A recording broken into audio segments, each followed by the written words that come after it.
नमस्कार दोस्तों, आपके अपने YouTube चैनल VIP टेक्नीशियन में आपका स्वागत है। दोस्तों, आज की क्लास में हम एक बार फिर से हाजिर हैं इलेक्ट्रीशियन थ्योरी के मोस्ट 10 इम्पोर्टेंट क्वेश्चंस के साथ में। चलिए शुरुआत करते हैं प्रश्न संख्या 1 से। निम्नलिखित में से कौन सी प्रणाली एक विद्युतीय ऊर्जा प्रणाली की उप प्रणाली नहीं है? तो आपको बताना है कौन सी उप प्रणाली नहीं है। ऑप्शन ए वितरण प्रणाली, ऑप्शन बी सुरक्षा एवं नियंत्रण प्रणाली, ऑप्शन सी ट्रांसमिशन प्रणाली एंड ऑप्शन डी है इनमें से कोई नहीं। तो चारों में से एक विद्युतीय ऊर्जा प्रणाली की उप प्रणाली कौन सी नहीं है?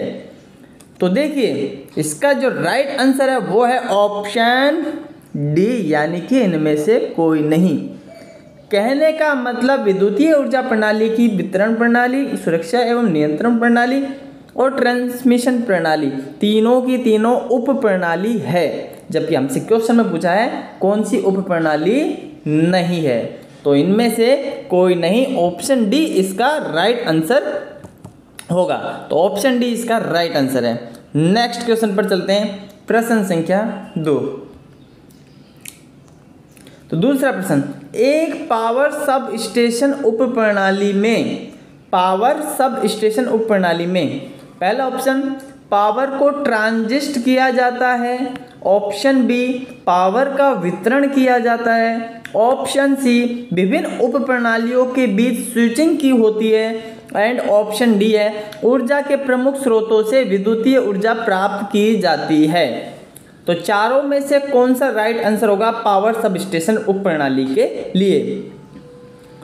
तो जो क्वेश्चन नंबर 2 है, इसका जो राइट आंसर है वो है ऑप्शन डी, यानी कि ऊर्जा के प्रमुख स्रोतों से विद्युत ऊर्जा की प्राप्ति की जाती है।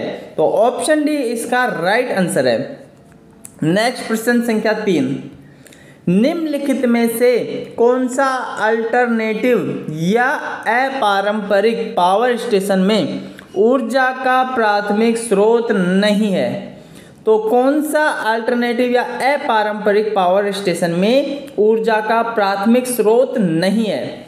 ऑप्शन ए हवा, option B plutonium, option C geothermal and option D प्राकृतिक गैस। चारों में से कौन सा प्राथमिक स्रोत नहीं है ऊर्जा का? तो क्वेश्चन नंबर 3 इसका राइट आंसर है ऑप्शन बी, यानी कि प्लूटोनियम। तो प्लूटोनियम है ये पावर स्टेशन में ऊर्जा का प्राथमिक स्रोत नहीं है। प्रश्न संख्या 4, निम्नलिखित में से कौन सा पूर्व समय में विद्युत पावर उत्पन्न करने वाली प्रणाली स्थापित करने का लक्षण है? तो निम्नलिखित में से कौन सा पूर्व समय में विद्युत पावर उत्पन्न करने वाली प्रणाली स्थापित करने का लक्षण है? ऑप्शन ए अलग अलग पावर स्टेशन, ऑप्शन बी अलग अलग सप्लाई की ओर जाने वाली पावर, ऑप्शन सी पिट हेड पर स्थित एंड ऑप्शन डी उपरोक्त सभी। चारों में से राइट आंसर आपको बताना है। तो इसका जो राइट आंसर है ऑप्शन बी, यानी कि अलग अलग सप्लाई की ओर जाने वाली पावर, यह है इसका राइट आंसर। नेक्स्ट प्रश्न पर चलते हैं, प्रश्न संख्या 5, कोयले से रासायनिक ऊर्जा को विद्युत ऊर्जा में परिवर्तन करने की विधि की दक्षता अधिकतम तक सीमित होती है। तो जब कोयले से रासायनिक ऊर्जा को विद्युत ऊर्जा में बदला जाता है तो उसकी एफिशिएंसी, उसकी दक्षता अधिकतम कितनी होती है, यह आपको बताना है। 30%, 40%, 50% या 60%। तो क्वेश्चन नंबर 5 का जो राइट आंसर है वो है ऑप्शन बी, यानी कि अधिकतम 40% उसकी दक्षता होती है, एफिशिएंसी होती है। नेक्स्ट प्रश्न पर चलते हैं। तो अगला प्रश्न आपके सामने 6, भारत में एक सुपर थर्मल पावर प्लांट में क्या इकाई दक्षता उपयोग की जाती है? तो सुपर थर्मल पावर प्लांट में इकाई दक्षता बतानी है। 300 मेगावाट, 400 मेगावाट, 500 मेगावाट या 600 मेगावाट? तो क्वेश्चन नंबर 6 का जो राइट आंसर है वो है ऑप्शन सी, यानी कि 500 megawatt super thermal power plant की इकाई दक्षता उपयोग होती है। नेक्स्ट प्रश्न पर चलते हैं। तो प्रश्न संख्या 7, निम्नलिखित में से कौन सा सह उत्पादन को प्रदर्शित करता है? कोजनरेशन को कौन सा प्रदर्शित करता है, प्रेजेंट करता है? ऑप्शन ए, संयोजन में कोयला प्रज्वलन और हाइड्रो जनरेटिंग स्टेशन उपयोग करना। ऑप्शन बी, संयोजन में कोयला प्रज्वलन और डीजल ऑयल प्रज्वलन जनरेटिंग स्टेशन उपयोग करना। ऑप्शन सी, क्षमता तापीय इकाई का उपयोग करना। एंड ऑप्शन डी, औद्योगिक उद्देश्य के लिए विद्युत भाप या गर्म पानी का उपयोग करना। तो चारों में से कौन सा इसका राइट आंसर होगा आपको बताना है। तो क्वेश्चन नंबर 7 का जो राइट आंसर है वो है ऑप्शन डी, यानी कि औद्योगिक उद्देश्य के लिए विद्युत भाप या गर्म पानी का उपयोग करना। नेक्स्ट प्रश्न पर चलते हैं। प्रश्न संख्या 8, किस प्रकार का प्रदूषण घटित होता है जब ताप की एक बड़ी मात्रा तापीय उत्पादन स्टेशन से मुक्त होती है? तो ताप की जब बड़ी मात्रा मुक्त होगी तो कौन से प्रकार का प्रदूषण उत्पन्न होगा? तापीय, पर्यावरणीय, शोरगुल या उपरोक्त सभी? तो क्वेश्चन नंबर 8 का आपको आंसर बताना है।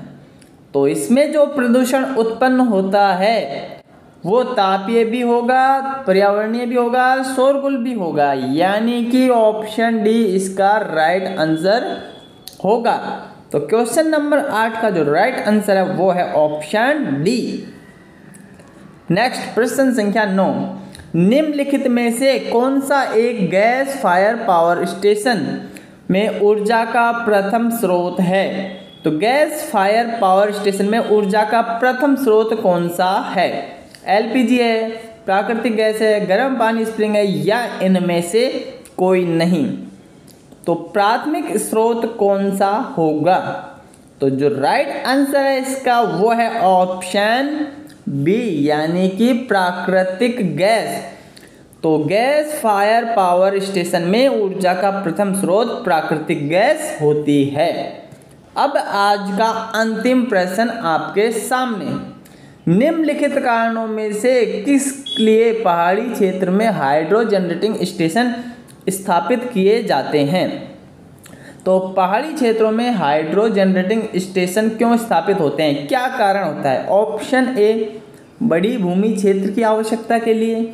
ऑप्शन बी, सुरक्षा के लिए। ऑप्शन सी, भूकंप मुक्त क्षेत्र के लिए। या ऑप्शन डी, पानी की आवश्यक ऊंचाई की उपलब्धता के लिए। चारों ऑप्शन आपके सामने, राइट आंसर आपको बताना है।